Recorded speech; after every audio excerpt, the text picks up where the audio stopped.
ہم نے یہ دیکھا کہ لوگ نا رمضان المبارک کا خاص اہتمام کرتے، یعنی افطار کا شوق ہوتا کہ میں کسی کو افطار، اب تو خیر افطاریاں سیاسی ہو گئی، اب تو گاہک پکے کرنے کے لیے افطاری ہوتی،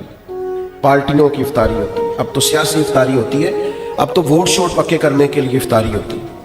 اور اس میں تصویریں ہوتی ہیں اور اس کے اندر جناب وی آئی پیز کا ماحول، کریں کوئی حرج نہیں، یہ جائز ہے، کوئی منع نہیں، امیر سے امیر آدمی کی افطاری کرائیں، اچھے مقاصد کے لیے کرائیں تو بالکل جائز ہے، کوئی منع نہیں،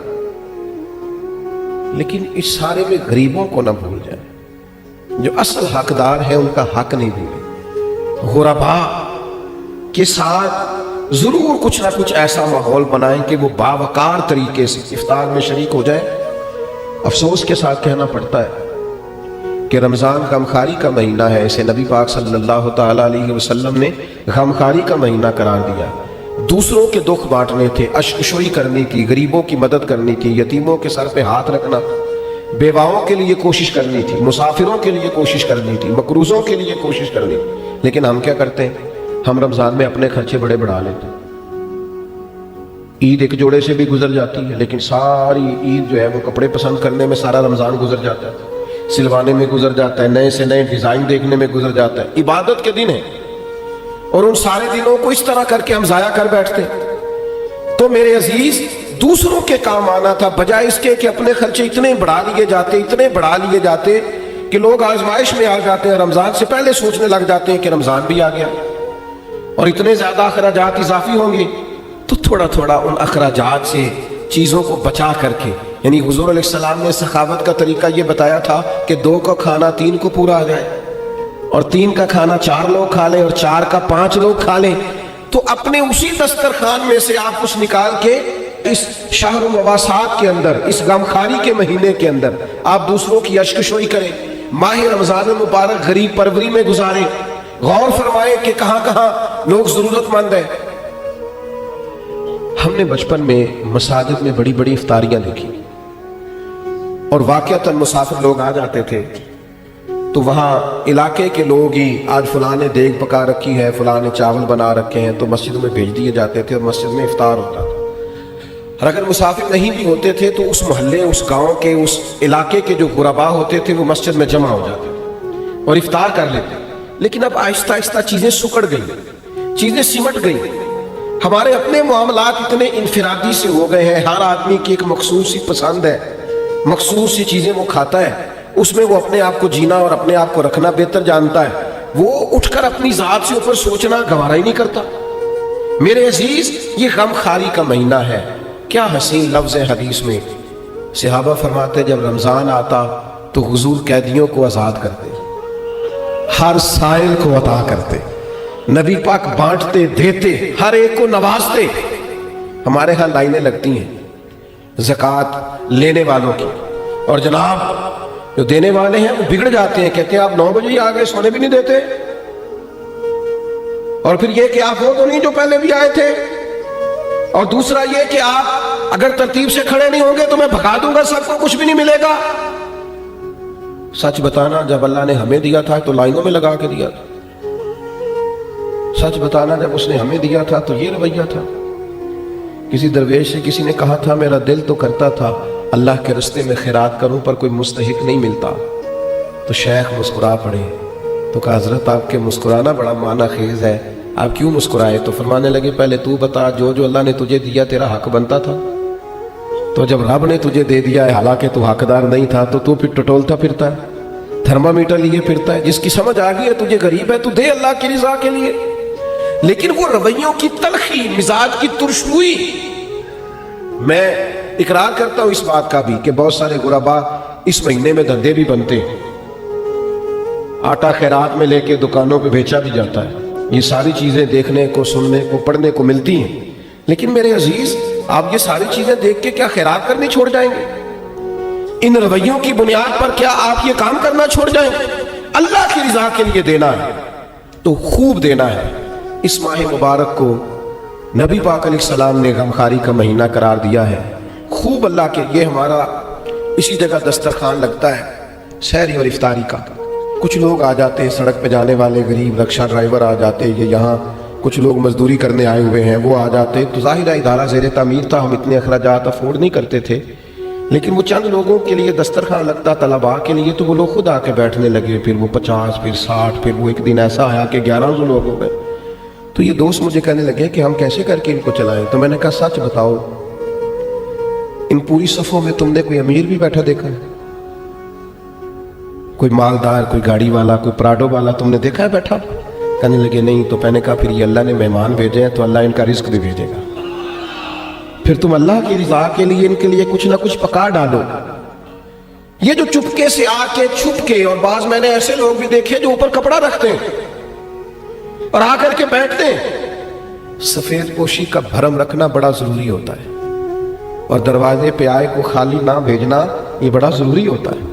اور جب کوئی امید لگا کے آ جائے اور اس کی امید کو توڑ دینا یہ بڑا تکلیف دہ ماحول ہوتا ہے۔ لیکن ہم نے تو کواڑ اندر سے بند کر لیا،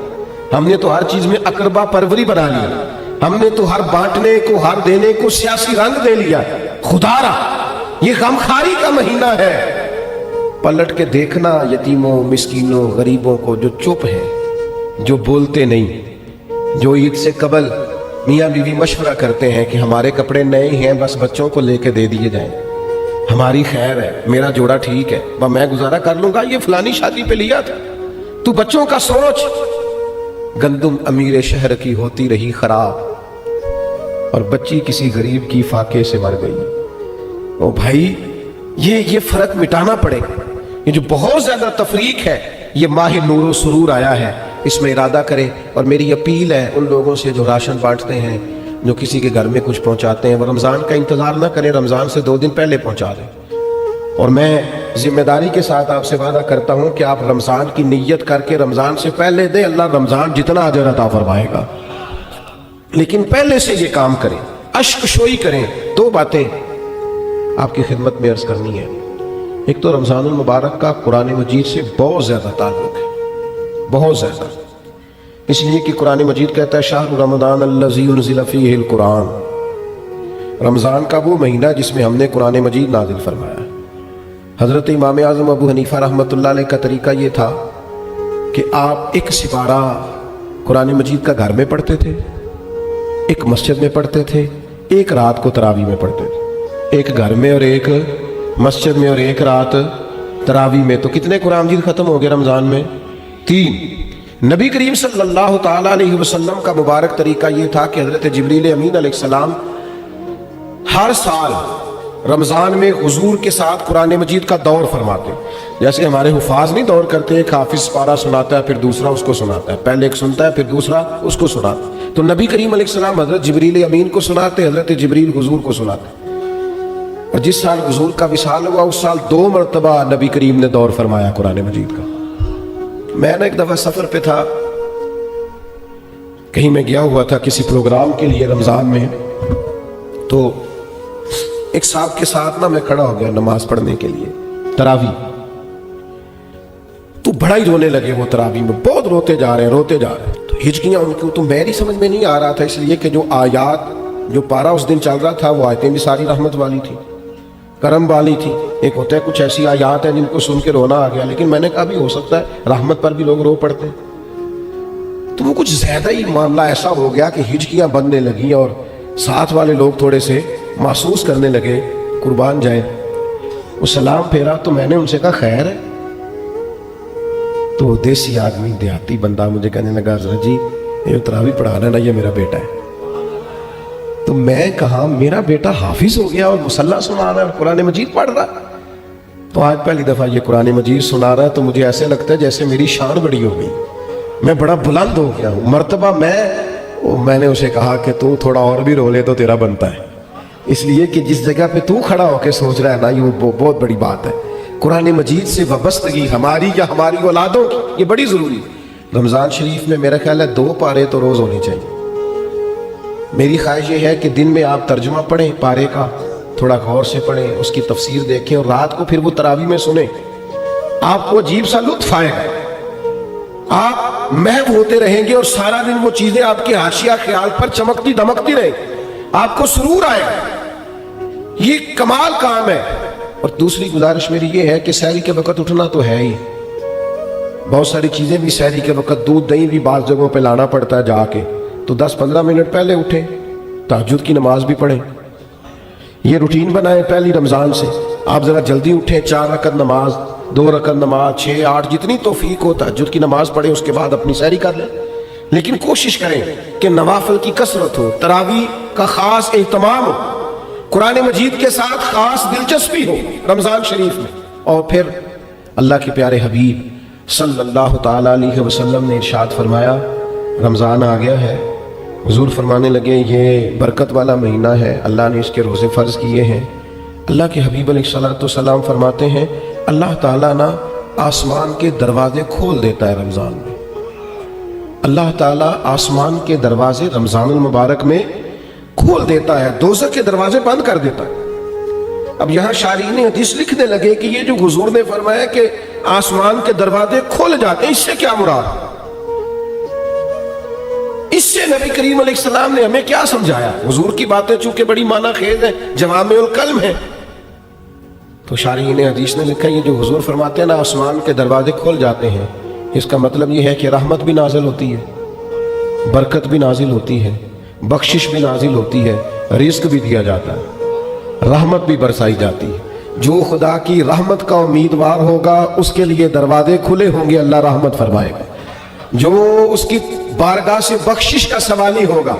اس کے لیے بھی رمضان میں آسمان کے دروازے کھلے ہوں گے اور اس کو بخشش عطا کی جائے گی۔ اور جو سمجھتا ہے کہ میں پریشان ہوں رزق کے مسئلے میں،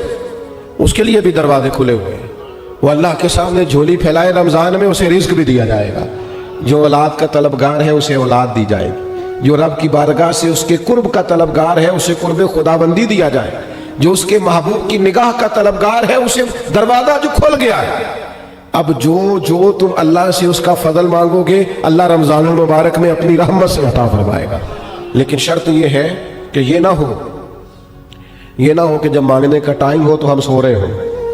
کچھ لوگ بڑی عجیب و غریب سی ریت پیدا کر لیتے ہیں، وہ بس روزہ ہی رکھتے ہیں، باقی سارے امور اللہ ماشاءاللہ غفلت میں گزر جاتے ہیں۔ اپنے آپ کو محتاط رکھ کے یہ کرم کی برکھا جب برسے تو پوری توانائی کے ساتھ اپنے آپ کو ذہنی طور پر عبادت کے لیے تیار کریں۔ میں دوستوں کو منع کیا کرتا ہوں، میں کہا کرتا ہوں مہربانی کیجئے گا رمضان المبارک کے اندر تبصرے نہ کیجئے گا، اس لیے کہ اگر تبصروں سے کوئی ملک ٹھیک ہوتا تو سب سے پہلے پاکستان نے ٹھیک ہونا تھا۔ سب سے زیادہ تبصرے ہمارے ملک میں ہوتے، سب سے زیادہ بریکنگ نیوز ہمارے ملک میں چلتی، سب سے زیادہ اچھا تبصرہ کرنے والے یہاں لوگ پائے جاتے ہیں۔ تو ہم نے سارا سال خبریں دیکھ لیں، تبصرے کر لیے، فلاں نے فلاں کو گرا دیا، فلاں نے فلاں کو اٹھا دیا، اب یہ سارا ہمیں پتہ ہے۔ تو مہربانی کریں رمضان شریف میں نا خبروں سے بھی بچیں، ادھر ادھر کی بری ویڈیوز سے بچیں، موبائل کے غلط استعمال سے بچیں۔ آپ فوکس کریں کہ آپ نے عبادت کرنا، توجہ کریں کہ اپنا سارا وقت اللہ کی رضا کے لیے لگانا ہے، ایک لمحہ بھی بیکار نہ کریں۔ حضور نے اتنی عظمت رمضان کی بیان کی، اتنی عظمتیں بیان کی، اور آخر میں ایک ایسا جملہ کہا کہ اگر اسے کھولا جائے نا تو ہر چیز ہی ایک دوسرا رخ اختیار کر جاتی ہے۔ اللہ کے محبوب علیہ السلام رمضان کی ساری شانیں بیان کرنے کے بعد فرمانے لگے اگر تمہیں پتہ چل جائے نا کہ رمضان کی شان کیا ہے، یعنی اتنی شانیں بیان کرنے کے بعد بھی فرمایا اگر تمہیں پتہ چل جائے تم اس گہرائی تک پہنچ جاؤ، تم وہ گہرائی پا جاؤ کہ آخر رمضان کی عظمت کتنی ہے۔ فرمایا اگر تمہیں پتہ چل جائے تو تمہارا دل کرے سارا سال رمضان ہی رہنا چاہیے، سارا سال رمضان ہی رہنا چاہیے۔ اور ایک جملہ حدیث کا کبھی نہیں بھولنا آپ نے، حضور فرماتے ہیں میرے پاس جبریل امین آئے، انہوں نے آن کر کے عرض کی یا رسول اللہ، 3 باتیں حدیث میں لیکن ہمارے موضوع کی جو بات ہے بس اسی پر رہتے ہیں۔ حضرت جبریل عرض کرنے لگے یا رسول اللہ، برباد ہو جائے وہ شخص جس نے رمضان کا مہینہ پایا پھر اپنی بخشش نہ کرا سکے، محروم رہ گیا وہ آدمی جسے رمضان ملا، اس کی زندگی میں آیا اور وہ رمضان میں تندرست تھا، صحت یاب تھا، پھر رمضان کی برکات نہ سمیٹ سکا، وہ محروم رہ گیا اور وہ برباد ہو جائے، اس کی ناک خاک آلود ہو جائے۔ حضور فرماتے حضرت جبریل نے جب یہ کہا تو میں نے کہا آمین، یعنی اللہ کرے ایسا ہو جائے، واقعی اس کی ناک خاک آلود ہو جائے کہ رمضان بھی ملا تھا، اس کی زندگی میں آیا تھا، اللہ تعالیٰ نے عافیت دی تھی، اعصاب اور قوا مضبوط تھے، لیکن پھر بھی اپنی بخشش کا سامان نہیں کر سکا، اس کی ناک خاک آلود ہو جائے۔ کیا سارا 11 مہینے کاروباری کرتے ہیں، نئی نئی کاروباری پالیسیاں نہ بنائیں رمضان میں کہ میں کیا کون سا بزنس کروں۔ ہمارے ایک دوست اکثر کہا کرتے ہیں کہ لوگ رمضان میں چیزیں مہنگی کر دیتے ہیں، بلکہ اب تو پالیسی زیادہ بہتر ہو گئی ہے، چونکہ حکومت نے کچھ نہ کچھ سستی کرنی ہوتی ہے تو وہ رمضان سے پہلے 2 مہینے مہنگی کر لیتے ہیں تاکہ رمضان آئے تو ہمیں کہنا پڑ جائے کہ دیکھو ہم نے یہ 10 روپے سستی کر دی ہے، چونکہ اس سے پہلے جو مہنگی بڑی کر لی تھی۔ تو یہ دھوکہ کس کو دے رہے ہیں؟ کس کو دے رہے ہیں؟ وَمَا يَخْدَعُونَ إِلَّا أَنفُسَهُمْ، اللہ کہتا ہے کچھ دھوکے تم صرف اپنے آپ کو دیتے ہو، کسی اور کو نہیں دیتے۔ رمضان کی سعادت افروز گھڑیاں ہیں، رمضان المبارک کی